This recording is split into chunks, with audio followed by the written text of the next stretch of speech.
ভক্তের কৃপা।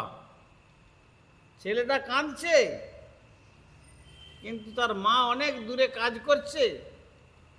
অন্য কোনো এক মাতৃজাতি এসে দেখলো ছেলেটা খুব কাঁদছে, তখন গিয়ে তার মায়ের কাছে গিয়ে বললো, দেখো তোমার ছেলেটা কাঁদছে, একটু যাও গিয়ে তোমার ছেলেটাকে শান্ত করো।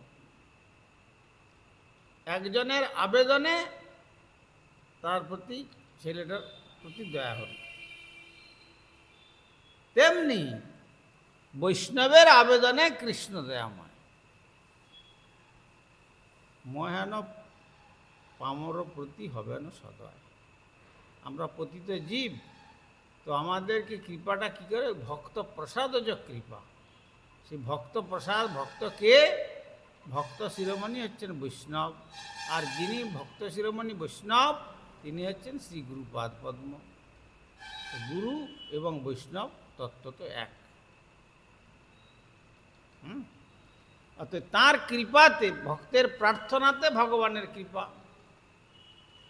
বৈষ্ণবের আবেদন হলো, কৃষ্ণের দয়া হলো।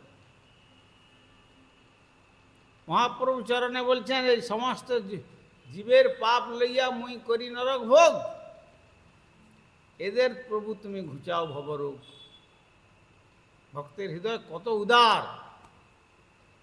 বলছে এই বিশ্বের সমস্ত জীবের পাপের বোঝা আমি মাথায় নিয়ে আমি নরক ভোগ করছি, ঠাকুর এদের দুঃখ যন্ত্রণা সহ্য করা যাচ্ছে না, এদের ভবরোগ থেকে আপনি মুক্ত করে দেন। ভবব্যাধি, জন্ম মরণ চক্রের থেকে এদের আপনি মুক্ত করুন।